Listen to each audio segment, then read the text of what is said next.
राहुल बचपन से ही पढ़ाई में अव्वल आता था। स्कूल के दिन से ही हर विषय में उसकी रुचि थी।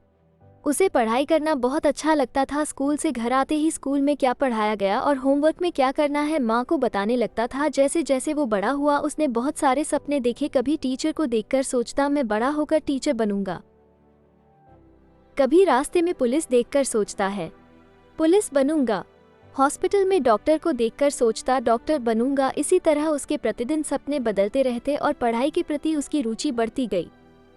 जब वह कक्षा 9 में था, उसके स्कूल से छुट्टी के बाद वह रास्ते से पैदल घर जा रहा था। तभी बहुत सारी गाड़ियां एक साथ आने लगी तो उसने देखा कि शहर के डीएम जा रहे हैं। उस दिन उसने खुली आंखों से एक सपना देखा और उसी के बारे में सोचने लगा, सपना डीएम बनने का। यही सपना लेकर वह अपनी पढ़ाई में और मन लगाने लगा। फिर हाई स्कूल और इंटरमीडिएट दोनों की परीक्षाओं में भी उसने बहुत अच्छा परिणाम लाया। फिर उसने स्नातक भी अपने शहर की प्रसिद्ध कॉलेज से किया और वहां भी वो प्रथम श्रेणी से पास हुआ। पढ़ाई के इन सब दबाव में वो अपना सपना भूल गया और सरकारी नौकरी के बारे में सोचने लगा। एक शहर से दूसरे शहर राहुल अपने नौकरी के लिए चला गया। वह अपने शहर में स्नातक कर बाहर नौकरी की तलाश में चला गया। एक किराए का रूम लेकर वो अपना खाना खुद बनाता, अपना सारा काम खुद करता, रात दिन पढ़ता रहता। बहुत सारे सरकारी प्रवेश परीक्षाएं देने के बाद कुछ ना कुछ नंबर से हार जाता तो हर बार दुखी हो जाता। उसके घर में पैसों की कोई कमी नहीं थी, पर फिर भी वो खुद के नाम को रोशन करना चाहता था। सबको उस पर गर्व हो, यही सपने देखता था। एक दिन ऐसे ही अपने कमरे में पढ़ते हुए माँ पिता से फोन पर बात कर रहा था तो उसके घर के सामने से डीएम का काफिला जा रहा था। ढेरों गाड़ियां डीएम जिला अधिकारी के पीछे जा रही थी। राहुल तुरंत माता पिता से कहता है, मैं पढ़ने जा रहा, बाद में बात करता हूँ। इतना कहकर राहुल फोन रखकर तुरंत अपने स्कूल में देखे सपने में खो जाता है, जो 6-7 साल पहले देखा था।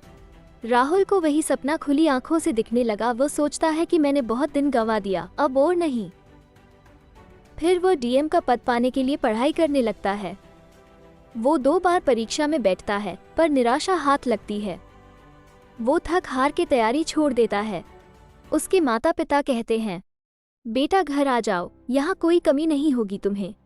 क्यों तुम नौकरी की जिद पर लगे हो? नहीं होगा तुमसे, आ जाओ तुम। उसे माता पिता की बात बुरी लग जाती है। वो सोचता है कि माता पिता तो मुझे कह सकते थे कि मुझसे होगा, पर उन्होंने भी ऐसा कहा कि मुझसे नहीं होगा। वो निराश हो जाता है और सोचता है, अब तो मैं परीक्षा में उत्तीर्ण होकर दिखाऊंगा। अब वो फिर दिन रात पढ़ता है और मेहनत करने लगता है।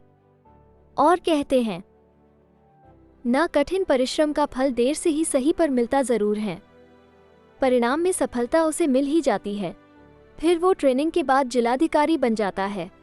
अपने शहर वापस आता है तो माता पिता से कहता है, माँ मुझे पता है कि अगर मैं कुछ नहीं बन पाता तो पापा ने इतना कमा लिया है कि मुझे जिंदगी भर कोई कमी नहीं होती, पर मुझे अपना नाम बनाना था, पहचान देनी थी अपने नाम को। मैं हारना नहीं चाहता था।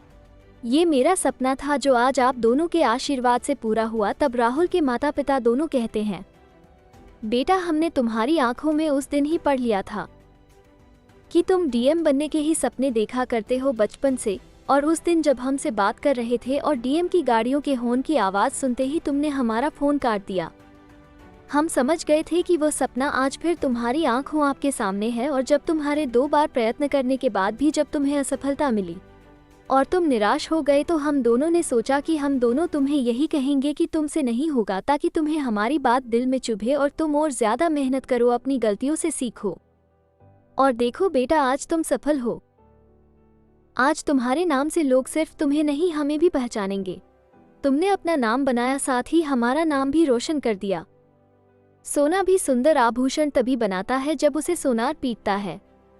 हमने भी तुम्हें इसलिए कहा था कि तुमसे नहीं होगा और आज तुमने कर दिखाया। तुम्हारे जैसा बेटा हर घर में जन्म ले। राहुल अपने माता पिता के पैर छूकर गले से लगकर कहता है, मैं सचमुच हार गया था। अगर आप दोनों ने मुझे साहस नहीं दी होती तो मैं यहाँ तक नहीं पहुँच पाता। मैं आज जो भी हूँ आप दोनों से ही हूँ, आप दोनों के लिए ही हूँ। माता पिता कभी कभी हमें प्रेरित करने के लिए ही हमें सुनाते हैं, ताकि हम और अच्छा करें, या हमें कुछ कहते हैं तो उनका मकसद बस हमें सफल देखना, सुखी देखना ही होता है। आपको ये कहानी कैसी लगी हमें कमेंट के माध्यम से ज़रूर बताएं और अपने दोस्तों के साथ इस वीडियो को शेयर करें। ऐसी ही कहानी वीडियो देखने के लिए हमारे चैनल को सब्सक्राइब करना ना भूलें। धन्यवाद।